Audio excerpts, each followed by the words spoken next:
Welcome to my so-called card life, an inside look at the life of a low-end card reseller, brought to you by JC3 Cards and Collectibles, a premier reseller of trading cards available today on eBay, Collects, and whatnot. Whether you're looking to fill out that new set or just rekindle memories with one of your favorite players from your favorite teams, let JC3 Cards and Collectibles help you find that card you're looking for and provide fast, secure delivery straight to your door. Thank you for joining us today on my so-called card life. Episode 2.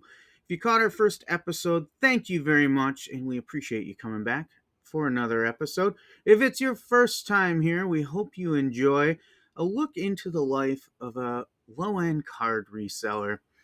Today we're going to talk a little bit about the grind, the day-to-day work that goes into being a low-end card reseller.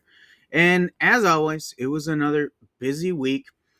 A typical day in the life for me is up between 4:30 in the morning, get ready for work, but then take a detour down to the card room by about 5:30, where we're going to do a little shipping and listing before we head to the office for our primary career at 6:30 a.m. And then we put in a full day in the office, but then we don't get to go home this time of year. This time of year is particularly busy for me because I am also a high school football coach. So I've got to run straight from the office to football practice at about 3:30 every day. Um, just depending on what's going on at work, it could be anywhere from 3 to 3:30 before I get there at practice. And then we've got another 2 hours or so of football, sometimes 3 hours if we do a little weightlifting after the on-field practice. But then it's get home, get something to eat, talk a little bit with the family, see how their day was going. And then it is down to the card room again, typically by about 6:30 p.m., where we focus on the bulk of our work as a card reseller. We're going to do some more shipping of everything that's sold through the day. We do try to, well, I shouldn't say try. We adhere to a one-day shipping policy here, and that includes through the weekend. We will ship as soon as something sells. If we are close enough to grab that item and pack it up and get it out to the mail, we will work through the whole weekend and holidays, shipping every single day. There's always more listing to be done, so we'll try to get anywhere from a minimum of about 25, 30 new listings a day, as high as a couple hundred sometimes, depending on if I have the scanner available or how much time I have available. We've also got to keep tabs on our supplies and do some restocking. As I looked around this week, I had to start thinking about ordering some more thermal labels. I had to get some more envelopes. I also bought or purchased a little revolving turntable to display some particular cards that I felt would be better suited for that type of content in a listing. And we've got emails to answer, customer service issues to address. Of course, we want to do some more content like this. And lest we forget, the business can't keep going unless we continue to do some sourcing. So if it's the weekend, I may be running to a show. If it's during the week, I may check out some streams on Whatnot, do some lot buying on eBay. It just depends on the time available and what's going on, what are the sources I have available. I'm sure we'll talk a little bit more about sourcing in a future episode. But the night goes pretty fast. I usually have a goal to try and get myself ready for bed by about 10 p.m. because I am not the type that can hit the bed and be asleep in 5 minutes. I am usually still thinking about a lot of things as I lay down for the night, and I like to have the TV on a little bit as I'm going through that, catch up on a few things there. But ideally, I try to be asleep by about 11:30 every night, which gets me a good solid 4 to 5 hours of sleep every night. A little bit more when it's not football season. I tend to have a little more ability to get some extra sleep when it's not football season. But this is, again, one of the busiest times of the year for me personally, as I balance the card business with my personal goals and interests outside of the business. So, as you can see, leads to a pretty busy week. There's not a lot of extra time in between for sporadic things that come up. Those are probably the biggest causers of stress during the week, when there's something not on the schedule that comes up, that you've got to account for some unscheduled time on. But we make it work. Obviously, with the family, there is a lot of unscheduled events that occur. But we make it work, right? So, what kinds of things happen through the week this week? Well, I sold a jumbo card, which I don't sell a lot of jumbo cards. Personally, I try to sell most of the jumbo cards I get, which are typically like box toppers. If I buy a hobby box or something like that, um, I try to sell those at shows live, so I don't have to worry about the shipping. And that's one of the things you have to get used to in this business. I would highly recommend you get comfortable with multiple shipping scenarios.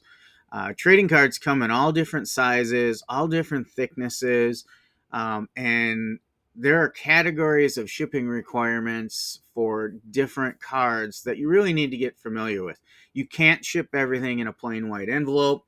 You do have to escalate to ground advantage at times.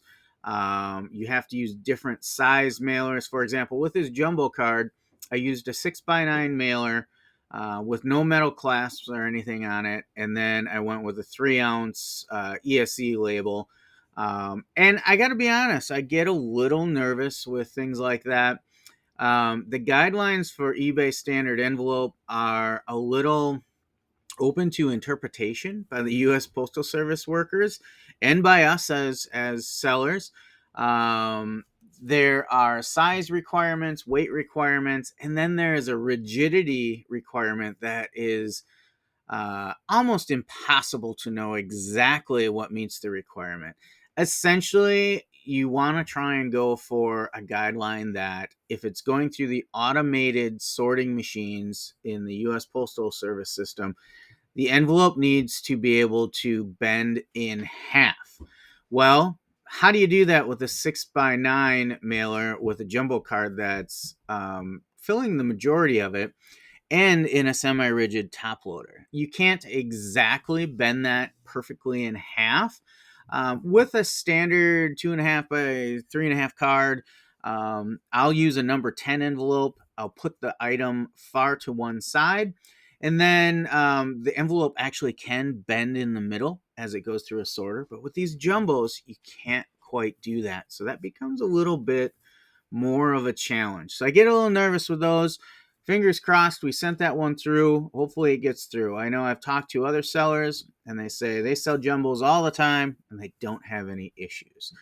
But get familiar with those multiple shipping scenarios and have a lot of different shipping supplies on hand, because if you're going to list something odd like that, you got to be prepared to ship it the next day because it might sell right away. So think that through before you list things. I talked about needing some supplies. Well, we had an interesting event this week. I made an error, and that happens sometimes. We're going to make mistakes at times.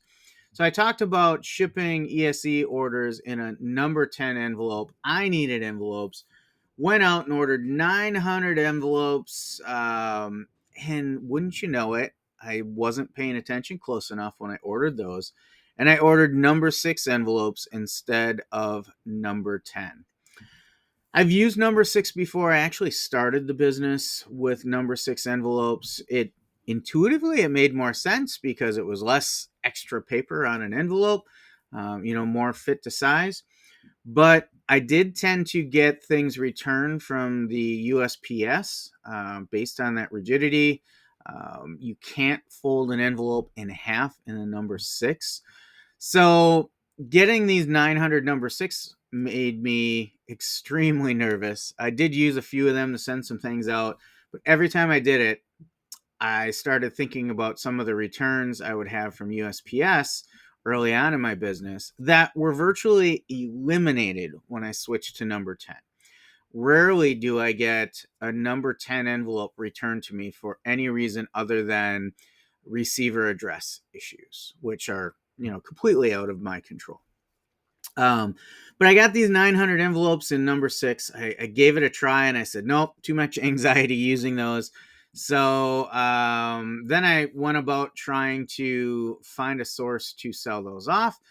Thank you to Adam over at the Dollar Box. He's going to use some of them. So we made a deal to transfer those over to him. And I've got my new order of number 10 envelopes on its way. Then we get into some customer service issues. There's typically a couple customer service issues every week. This week in particular, I had a buyer that was a little bit confused about the product they received and wanted to return it. They sent a message stating that they received the card they purchased from me, which was a Donruss Elite WWE Charlotte Flair card. Well, for those of you that are familiar with Donruss Elite, they have a refractor-like finish. I guess I could probably better call it a rainbow finish.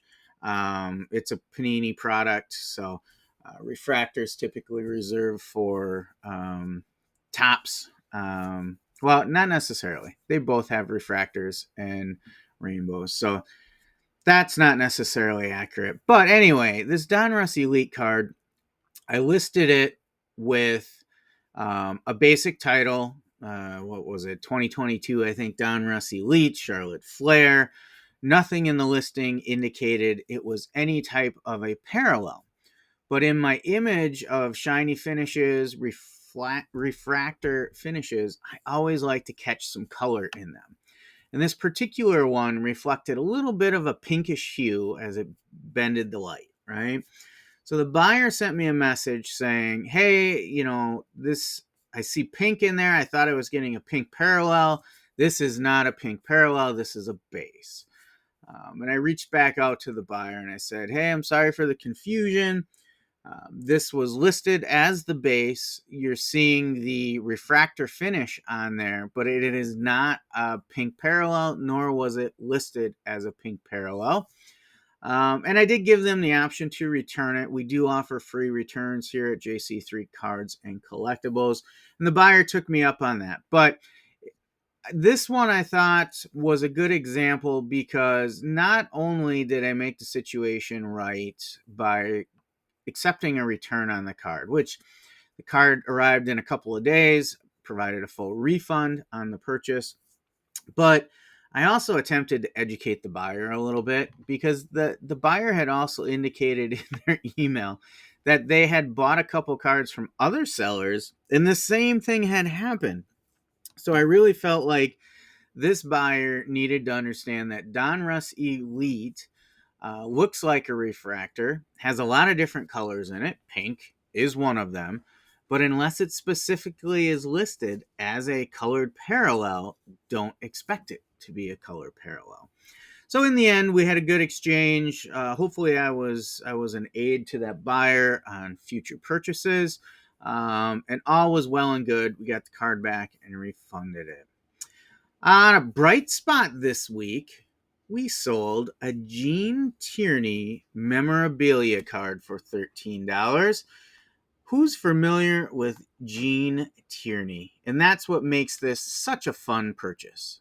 Well, Gene Tierney is a celebrated figure of Hollywood's golden age back in the 40s and 50s. She was under contract with 20th Century Fox and was most remembered for roles in movies like Laura, Leave Her to Heaven, Heaven Can Wait, The Ghost and Mrs. Muir, and Night in the City. She also had some rumored ties to JFK, and like many celebrities, had a lot of off-screen challenges that were whispered about in the tabloids. So I have a lot of fun buying some of these obscure items like this to see if there are still collectors out there that appreciate these items. Um, this particular memorabilia card was a little piece of a dress worn in one of her movies. I'm pretty sure I paid $1 or two for that in a box at a show, and to be able to flip that for $13 is a real win. Um, the thing about these are, where else are you going to find that item? If you are somebody celebrating Hollywood's golden age and you are also in the trading card community, it can be difficult to find something like that. And that's often how I look at our role as trading card resellers, is we find the items for them and make them easy for them to purchase. And that's what some of that revenue is covering. The legwork we do to get those items out there prominently available for them to make their purchase. We also ran into an unexpected problem this week. Working from home, we depend on some of the services from third party service providers out there. And this week, wouldn't you know it, we had some storms go through the area and the internet went out. Went out not just in our home, but in the entire neighborhood, half of the city probably.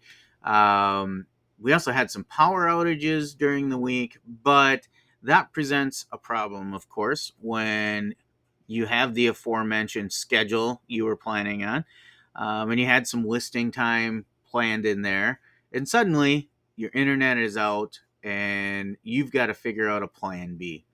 In this case, I still had phone data. I had 5G phone data, so I tethered my phone to my laptop, and was still able to power through some mass listing with Car Dealer Pro and get those up on eBay. But it certainly did impact our overall productivity for the week. So you never know when things like that are going to happen. You got to think about those plan Bs and have something ready to go when they come up. We got some offers on some cards this week as well, not from a selling perspective, but from a sourcing perspective.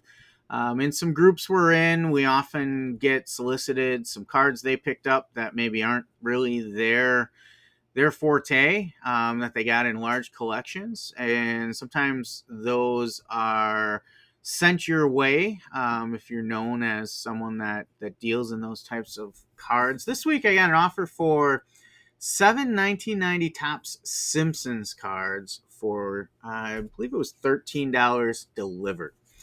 This is where you really got to sharpen your skills to understand what are all the costs that'll go into that, so you can determine what should be your purchase price. Is $13 a good deal for 1990 Topps Simpsons cards, or is it not a good deal? And sometimes if you're out at shows, those types of decisions have to be made in a moment, in an instant. Just a moment's notice, you get an offer and you got to make that decision in an instant. So in this case, that is just a little bit less than $2 a card purchased, which immediately I was not too sure that would be a great opportunity for me. But what are some of the things you have to think about when you make that final decision? Well, first of all, figure out your purchase card price, right? How much per card did you just spend? And then you want to understand, is that delivered or not delivered? Because it's easy to forget about the delivery costs. So in this case, I had an offer on the table that included free delivery essentially, although there's never free delivery. It's just baked into the cost. Important we all realize that. But if you get an offer and it doesn't include the shipping costs, it's really critical that you think to add in that additional cost into your purchase so that you can calculate your margins later. So, next thing you have to understand is, what would comps look like on a card like that? For these 1990 Top Simpsons cards, I think if I were able to sell those at an average of $3 a piece, I'd be doing pretty well. Do I think I can sell all of them for $3 a piece? No. Do I think I can sell some of them? Yeah, looking through what was there, I think there were some main characters that would sell, and a few maybe would sell for a little bit more, right? So initially, all right, a little less than $2 a card to get them in my hands. If I can sell them for $1 more, there might be a little bit of a profit there. However, the last stage you've got to look at is, what are all the selling costs that go into it so that I can get my margin?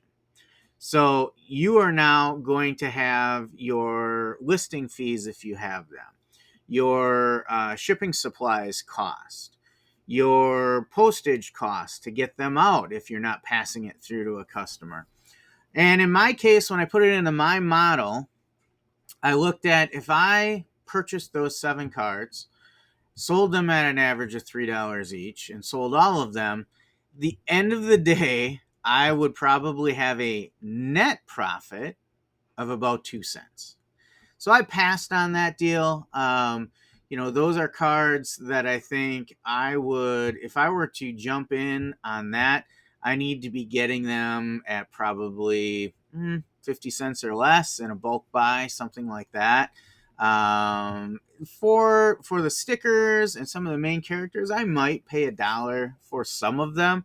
But this particular deal, I had to pass on it, as tempting as it was.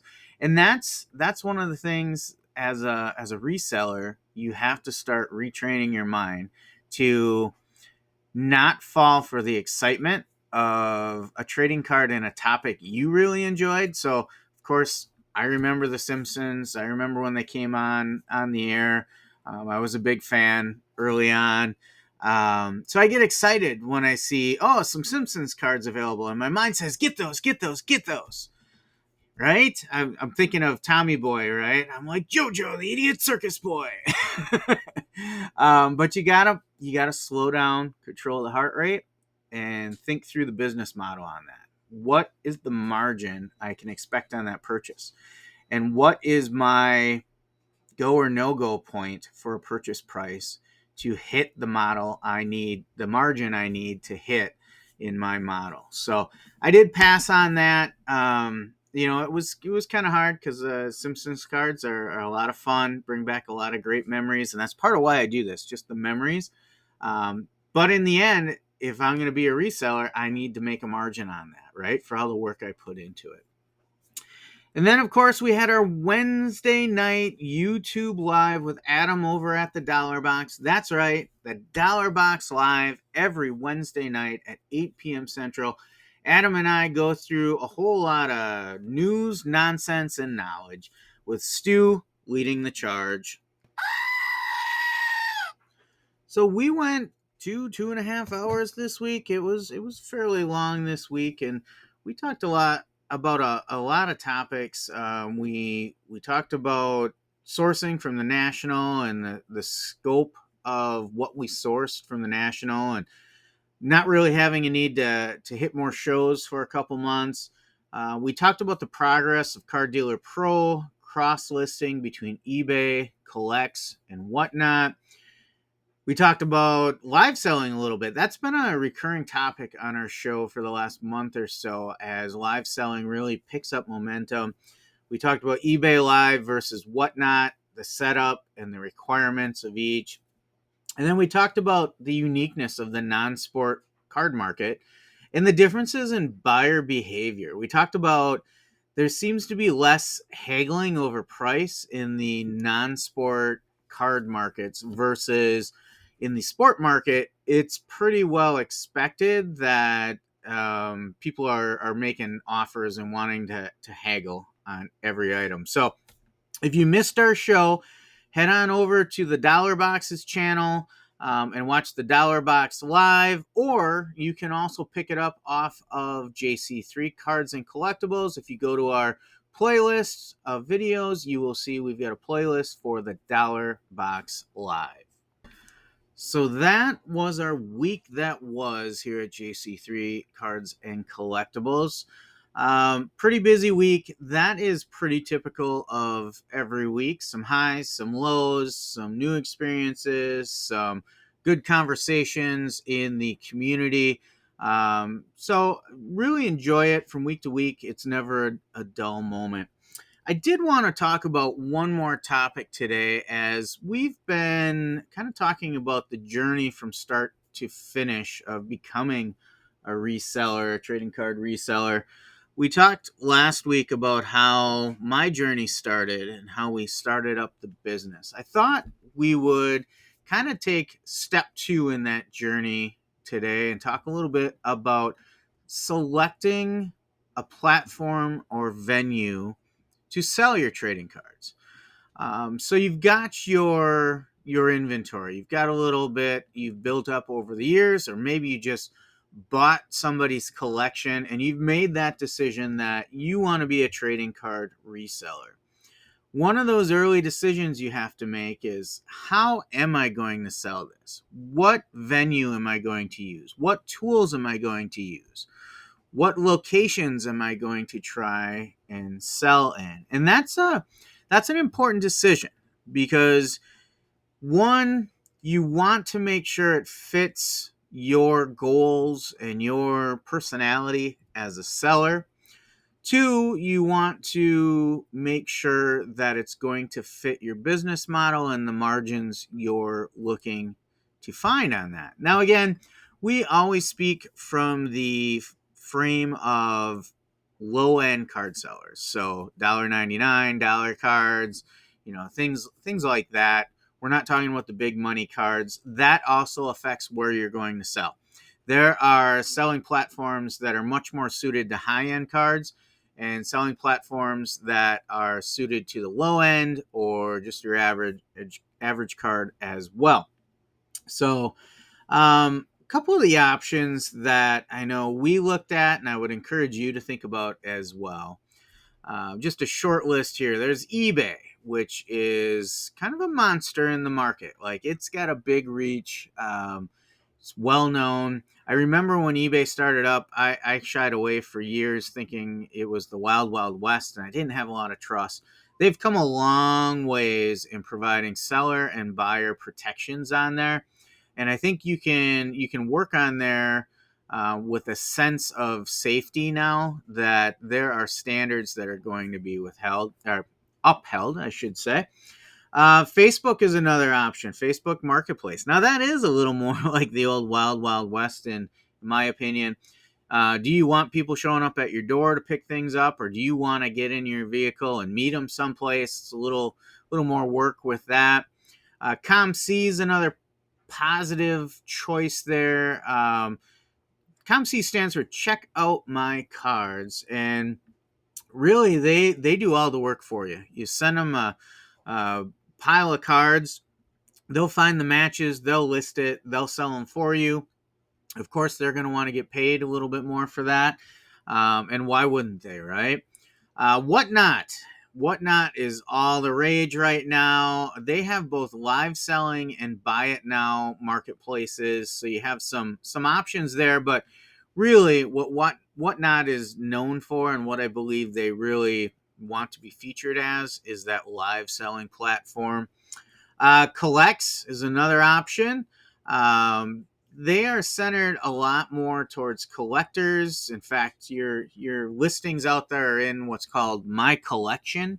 Kind of just the way they designed it kind of tells you what they were marketing towards.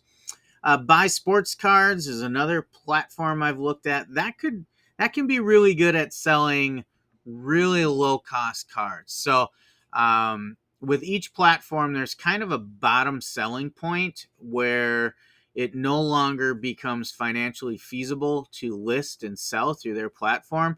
Buysportscards.com, they will let you can make it work on selling quarter cards on there because they use like a minimum purchase, which can cancel out a lot of the issues with selling really, really low end cards.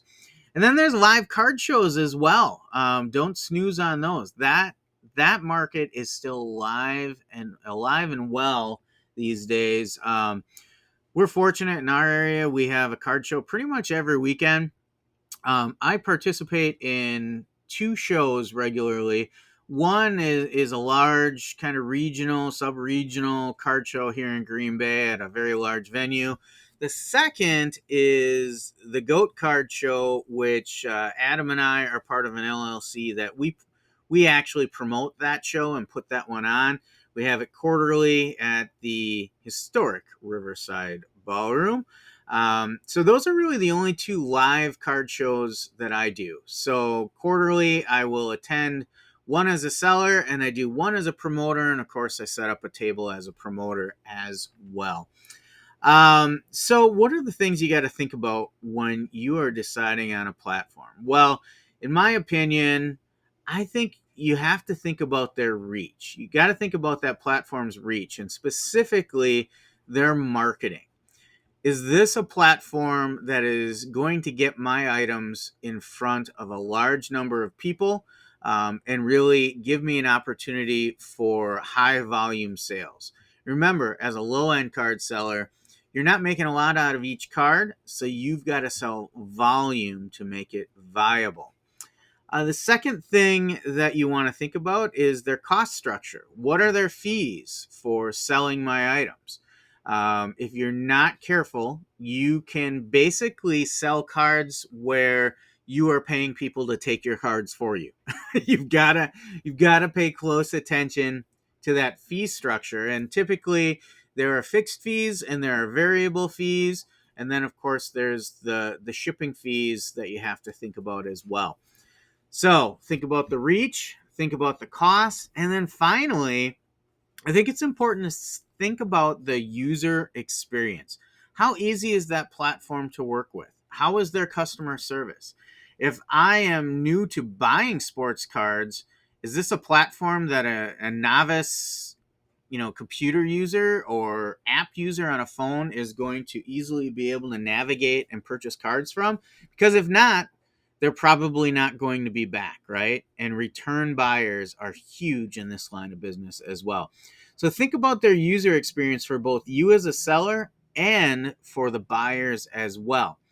So reach, cost, and user experience, I think, are the three big things that I would recommend you think about when you are choosing a platform. In our case, we did some studies on eBay, Facebook. We looked at Buy Sports Cards. We looked at ComC. Most of the platforms I listed off before, and we decided that eBay was the right home for us to start our store. And that's exactly what we did. And I don't have any regrets about that. I still think eBay is a power seller of sports trading cards, and especially the low end stuff that we specialize. However, I do have a recommendation for all of you that as you get your feet wet in selling and you get your systems and processes down pat, long term, I think it's best if you look at being an omni-channel seller. What does that mean? That means find some combination that hits on multiple goals and needs in your selling plans. For us, we combine a number of these. We do some live card shows. We do eBay. We do a little bit of Whatnot. We sell on Collects. And occasionally we even put something on Facebook Marketplace, like bulk boxes of cards that aren't feasible for me to list on eBay. I will put them out on Facebook Marketplace as well. Omni-channel, whatever you want to call it. I guess omni-channel is probably technically the right phrase for it. Omni meaning all directions. So once you get established on that first platform, get everything down pat.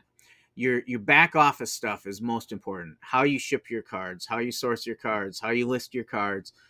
Get all that down pat and then start expanding to other platforms. Because if you do it too soon, let's say you put 5,000 cards out the first 6 months on 5 different platforms, and all of a sudden your sales explode and you're selling 100 cards a day. Are you prepared to sort all of that out?